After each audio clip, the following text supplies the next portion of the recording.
సిట్టుని వాడుకుంటుంది అనేది సుస్పష్టం. అలా ఎందుకు చెప్పగలుగుతున్నాము అని అంటే అరెస్ట్ అయ్యి 75 రోజులు అవుతుంది.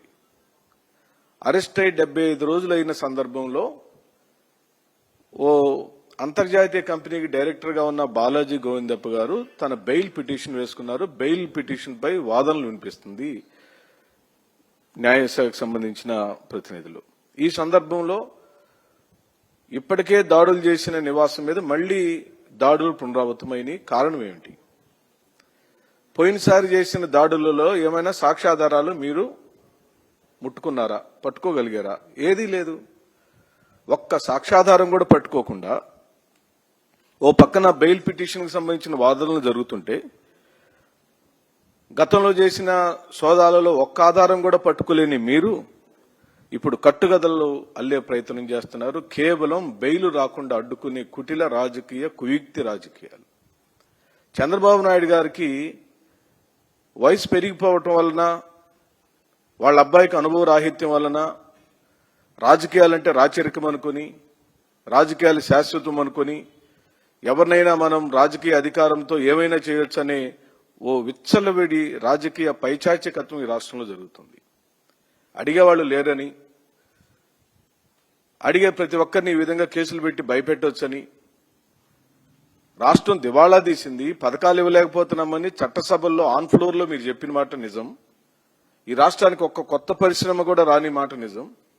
ఇలాంటి దురదృష్ట కాలంలో ఓ అంతర్జాతీయ కంపెనీకి సంబంధించిన డైరెక్టర్ని, ఓ పారిశ్రామికవేత్తని ఈ విధంగా భయభ్రాంతులు చేస్తే పరిశ్రమలు ఈ రాష్ట్రానికి రాకూడదనే కుట్రలో భాగమే చంద్రబాబు నాయుడు వారి పరివారం చేస్తున్న ఈ ఉద్దేశం. లేని లిక్కర్ స్కామ్ ఒకటి సృష్టించి రాజకీయ కక్షకు రాజకీయాలను వేదికగా మార్చుకున్న చంద్రబాబు నాయుడు ఈ కేసులో ఒక్క ఆధారం కూడా చూపించలేకపోయారు. సిట్ చేస్తున్నటువంటి ఈ దర్యాప్తులో ఎక్కడైనా ఈ రోజు వరకు సిట్ అధికారులు ఓ బలమైన ఆధారాన్ని, సాక్ష్యాన్ని ఈ రాష్ట్ర ప్రజలకు చూపించగలిగారా? న్యాయస్థానానికి చూపించగలిగారా? ఈ మధ్యనే వాళ్ళు చేసిన ఛార్జ్ షీట్ లో ఈ బాలాజీ గోవిందప్ప గారి పేరు కావాలనే చేర్చకుండా ఆయన పేరుని తొలగించి ఇప్పుడు మళ్లీ ఆయన 75 రోజులు అయిన సందర్భంలో బెయిల్ ప్రయత్నం చేసుకుంటుంటే ఆయన కంపెనీ మీద, ఆయన నివాసం మీద, భారతీయ సిమెంట్స్ మీద దాడులు చేయడాన్ని తీవ్రంగా ఖండిస్తున్నాం. ప్రిలిమినరీ ఛార్జ్ షీట్ లో పేర్లు లేకున్నప్పుడు నువ్వేమి కొండంతవి ఎలికని పట్టుకుందా సిట్టు? ఎవరిని నేరస్తులుగా చూపించాలా ఏమయంలోకి పడిపోయిందా సిట్టు? సిట్ అధికారులు కూడా కనువిప్పు కలగాలి.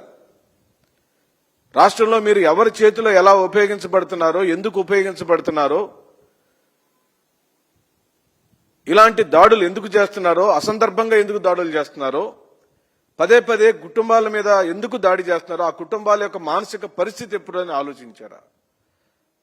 ఓ అంతర్జాతీయ కంపెనీ స్థాయి డైరెక్టర్ గా ఎదిగిన గోవిందప్ప యొక్క కుటుంబాన్ని ఈ విధంగా కుటుంబం మీద, నివాసం మీద దాడులు చేస్తే ఆ కుటుంబం యొక్క నైతిక స్థాయి పరిస్థితి ఏమిటని అడుగుతుంది వైఎస్ఆర్ కాంగ్రెస్ పార్టీ. ఓ పక్కనేమో పరిశ్రమలు రావాలి, మేము బ్రహ్మాండంగా చూపిస్తున్నాం, పరిశ్రమలు వస్తున్నాయని చెబుతున్న చంద్రబాబు నాయుడు వారి పరివారం ఈ రాష్ట్రంలోనికి ఒక్క కొత్త పరిశ్రమ తీసుకురాగలిగారా? ఇంత దురదృష్టకరమైన పరిస్థితులలో రాష్ట్ర ప్రజలను ఎందుకు నెట్టారని అడుగుతుంది వైఎస్ఆర్ కాంగ్రెస్ పార్టీ. హఠాత్తుగా వెళ్ళింది సిట్టు బృందం, ఏ అలజడి లేదు. బాలాజీ గోవిందకి సంబంధించిన ఒక్క ఆధారం కూడా చూపించలేకపోయింది. ఛార్జ్ షీట్లో ఆయన పేరుని పెట్టలేకపోయింది. ఆయన పేరు లేదు. కావాలని తప్పించి ఈ డ్రామాకి తెరలేపారని సుస్పష్టం అవుతుంది. ఎందుకు వీకాట్ ని టార్గెట్ చేశారు? వీకాట్ ఎవరు అసలు? యూరోప్ లో టాప్ కంపెనీల్లో ఒకటి వీకాట్ కంపెనీ.